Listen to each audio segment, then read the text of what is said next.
അടുത്ത ഒരു ക്വസ്റ്റ്യൻ എന്ന് പറയുന്നത് സ്പീഡ് കൺട്രോൾ ഓഫ് സീരീസ് മോട്ടറാണ്. അപ്പോൾ നമ്മൾ നേരത്തെ ഷണ്ട് പറഞ്ഞതുപോലെ തന്നെ സീരീസിനകത്തും നമുക്ക് എന്ത് ചെയ്യാം, മെയിനായിട്ട് ഫ്ലക്സ് കൺട്രോൾ ചെയ്തും ആർമേച്ചർ കറണ്ടിനെ കൺട്രോൾ ചെയ്തുമാണ് നമ്മൾ സ്പീഡിനെ കൺട്രോൾ ചെയ്യുന്നത്. ഓക്കെ, അപ്പോൾ ഫസ്റ്റ് ഫ്ലക്സ് കൺട്രോൾ മെത്തേഡാണ്. ഫ്ലക്സ് കൺട്രോൾ തന്നെ ഒരു 3-4 ടൈപ്പ് ഉണ്ട്. ഓക്കെ, ഫീൽഡ് ഡൈവേർട്ടർ മെത്തേഡ് എന്ന് വെച്ച് കഴിഞ്ഞാൽ, ഡൈവേർട്ടർ എന്ന് ഉദ്ദേശിക്കുന്നത് ഈ റെസിസ്റ്റൻസിനെയാണ് കേട്ടോ.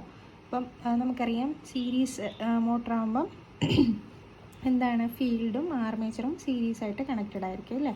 അപ്പോൾ ആ ഫീൽഡിന് പാരലായിട്ട്, ഫീൽഡിന് മുകളിലൂടെ നമ്മൾ എന്ത് ചെയ്യും, ഒരു റിയോസ്റ്റാറ്റ് വെക്കും. അപ്പോൾ എന്താ സംഭവിക്കുക, ഇങ്ങോട്ട് വരുന്ന കറണ്ട് നമുക്ക് എന്ത് ചെയ്യാൻ പറ്റും, ഈ പറഞ്ഞ ഈ റെസിസ്റ്റൻസ് ഉപയോഗിച്ചിട്ട് കൺട്രോൾ ചെയ്യാൻ പറ്റും. ഇപ്പോൾ റെസിസ്റ്റൻസ് വെച്ച് കഴിഞ്ഞാൽ ഇങ്ങോട്ട് വരുന്ന കറണ്ട് കുറയും അല്ലേ. അപ്പോൾ ഇവിടുത്തെ ഫ്ലക്സ് കുറയും. ഇത് ഫീൽഡ് കറണ്ട് കുറയും, ഫീൽഡ് കറണ്ട് കുറഞ്ഞു കഴിഞ്ഞാൽ ഫ്ലക്സ് കുറയും, ഫ്ലക്സ് കുറഞ്ഞു കഴിഞ്ഞാൽ സ്പീഡ് കൂടും. അപ്പോൾ എവിടെ ഫീൽഡിന് ഇതേപോലെ റെസിസ്റ്റൻസ് വെക്കുന്നോ അവിടെ എല്ലാം സ്പീഡ് കൂടിയായിരിക്കും ചെയ്യുന്നത്. ഓക്കെ, അത് ഷണ്ടിലായാലും സീരീസിലായാലും അങ്ങനെ തന്നെയാണ്. അപ്പോൾ ഫീൽഡ് ഫ്ലക്സ് കൺട്രോൾ മെത്തേഡിൽ ഫീൽഡിൽ അക്രോസ് ആയിട്ടാണ് നമ്മൾ റെസിസ്റ്റൻസ് വെച്ച് കൺട്രോൾ ചെയ്യുന്നതെങ്കിൽ അതിൻ്റെ സ്പീഡ് കൂടിയാണ് ചെയ്യുക. ഓക്കെ, അപ്പോൾ a variable resistance is connected in parallel to the field. Current through the field coil decreases, flux decreases, speed increases. Okay, ഇനി ആർമേച്ചർ ഡൈവേർട്ടർ എന്ന് പറയുമ്പോൾ എന്താണ്, നമ്മൾ നേരത്തെ പറഞ്ഞ പോലെ ഡൈവേർട്ടർ എന്ന് ഉദ്ദേശിക്കുന്നത് റെസിസ്റ്റൻസ് ആണ്. ആർമേച്ചറിന് പാരലായിട്ടൊരു റെസിസ്റ്റൻസ് വെക്കുക, അതാണ് ഉദ്ദേശിക്കുന്നത് കേട്ടോ. അപ്പോൾ ഈ റെസിസ്റ്റൻസിന് അക്രോസ് ആയിട്ടുള്ള കറണ്ട് ഇവിടെ ഡ്രോപ്പ് ആയി പോകും അല്ലേ. അപ്പോൾ ഇവിടെ വോൾട്ടേജ് ഡ്രോപ്പാണ് ഉണ്ടാകുന്നത്. ആർമേച്ചറിന് അക്രോസ് ഒരു വോൾട്ടേജ് ഡ്രോപ്പ് ഉണ്ടാവും. സോ അപ്പോൾ എന്ത് ചെയ്യും, ആർമേച്ചർ കൂടുതൽ കറണ്ടിനെ ഇവിടുന്ന് ഇൻടേക്ക് ചെയ്യും. അപ്പോൾ ഇവിടുത്തെ ഫ്ലക്സ് കൂടുതലായിരിക്കും. ഓക്കെ, സീരീസ് ആയതുകൊണ്ട് തന്നെ ഈ കറണ്ട് ഇതിലേക്കൂടെ പാസ് ചെയ്തല്ലേ വരുന്നത്. അപ്പോൾ ഇവിടെ കറണ്ട് കൂടുമ്പം എന്ത് ചെയ്യും, ഇവിടുത്തെ ഫ്ലക്സ് കൂടും. ഫ്ലക്സ് കൂടിക്കഴിഞ്ഞാൽ സ്പീഡ് കുറയും. അപ്പോൾ ആർമേച്ചറിൽ നമ്മൾ റെസിസ്റ്റൻസ് ഉപയോഗിച്ച് കൺട്രോൾ ചെയ്യുന്നിടത്തെല്ലാം എന്താ സംഭവിക്കുക, സ്പീഡ് കുറയുകയാണ് സംഭവിക്കുക. ഓക്കെ, ഇപ്പോൾ resistance connected in parallel to ആർമേച്ചറിലുള്ള കറണ്ട് കുറയും.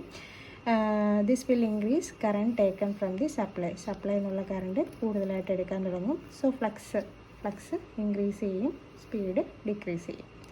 ഇനി വേറെ അടുത്തൊരു മെത്തേഡ് എന്ന് പറയുന്നത് ടാപ്പ്ഡ് ഫീൽഡ് കൺട്രോൾ. നമ്മൾ ആ ഫീൽഡിനെ കുഞ്ഞു ടാപ്പ് കൊടുത്തിട്ട് എന്ത് ചെയ്യും, നമുക്ക് ആ ടേൺസിനെ സെലക്ട് ചെയ്യാൻ പറ്റുന്ന രീതിയിലാക്കി മാറ്റുക. അപ്പോൾ ടേൺസിനെ നമുക്ക് കൺട്രോൾ ചെയ്യാൻ പറ്റും. ഓക്കെ, അപ്പോൾ ഫീൽഡ് കോയിൽ നമ്മൾ ടാപ്പ് ചെയ്യും.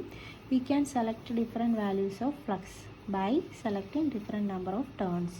ഓരോ നമ്പർ ഓഫ് ടേൺസിനെ സെലക്ട് ചെയ്തുകൊണ്ട് ഫ്ലക്സിനെ നമുക്ക് മാറ്റാൻ പറ്റും. ഓക്കെ, അങ്ങനെ നമുക്ക് സ്പീഡ് കൂട്ടുകയും കുറയ്ക്കുകയും ചെയ്യാം. അതാണ് ടാപ്പ്ഡ് ഫീൽഡ് കൺട്രോൾ. ഇനി പാരലൽ ഫീൽഡ് കോയിൽസിനെ നമ്മൾ എന്ത് ചെയ്യുക, പാരൽ ചെയ്തുകൊണ്ട് നമുക്ക് അതിൻ്റെ സ്പീഡ് കൺട്രോൾ ചെയ്യാൻ പറ്റും. ഈ പാരൽ ചെയ്യുന്നതിനെ ഗ്രൂപ്പ് ചെയ്തുകൊണ്ട് പല രീതിയിൽ പാരൽ ചെയ്തുകൊണ്ട് സ്പീഡ് കൺട്രോൾ നമുക്ക് ചെയ്യാൻ പറ്റും. അതാണ് എഴുതിയിരിക്കുന്നത്. Several speed can be obtained by regrouping coil. ഇപ്പോൾ ഫ്ലക്സ് കൺട്രോൾ മെത്തേഡിൽ വരുന്നത് അത്രയും കേസസ് ആയിരുന്നു. ഇനി രണ്ടാമതായിട്ട് നമ്മൾ എന്താ ചെയ്യുക, ഒരു റെസിസ്റ്റൻസ് ഇൻ സീരീസ് വിത്ത് ആർമേച്ചറിന് സീരീസ് ആയിട്ട് ഒരു റെസിസ്റ്റൻസ് കണക്ട് ചെയ്യാൻ പോവാണ്. അപ്പോൾ എന്താ സംഭവിക്കുക, റെസിസ്റ്റൻസ് വെച്ച് കഴിഞ്ഞാൽ ആർമേച്ചറിന് അക്രോസ് ആയിട്ടുള്ള വോൾട്ടേജ് അങ്ങ് കുറയും. അപ്പോൾ വോൾട്ടേജ് കുറഞ്ഞു കഴിയുമ്പോൾ സ്പീഡ് കുറയും. പിന്നെ വേറൊരു മെത്തേഡ് സീരീസ് പാരലൽ കൺട്രോളാണ്. ഇത് നമ്മൾ മെയിനായിട്ട് യൂസ് ചെയ്യുന്നത് ട്രാക്ഷനിലാണ്. ഇപ്പം ട്രെയിനിലൊക്കെയാണ് യൂസ് ചെയ്യുന്നത്. ഇപ്പം സീരീസ് മോട്ടോഴ്സ് കപ്പിൾ ചെയ്ത് യൂസ് ചെയ്യുന്ന സമയത്ത് നമ്മൾ സ്പീഡ് കുറയ്ക്കാൻ വേണ്ടിയിട്ട് 2 മോട്ടറിനെ സീരീസ് ആയിട്ട് കണക്ട് ചെയ്യും. ഹൈ സ്പീഡിന് വേണ്ടിയിട്ട് 2 സീരീസ് മോട്ടറിനെ പാരലായിട്ട് കണക്ട് ചെയ്യും. ഓക്കെ, അപ്പോൾ ഇത്രയും മെത്തേഡ്സാണ് സ്പീഡ് കൺട്രോൾ ഓഫ് DC മോട്ടറിലുള്ളത്.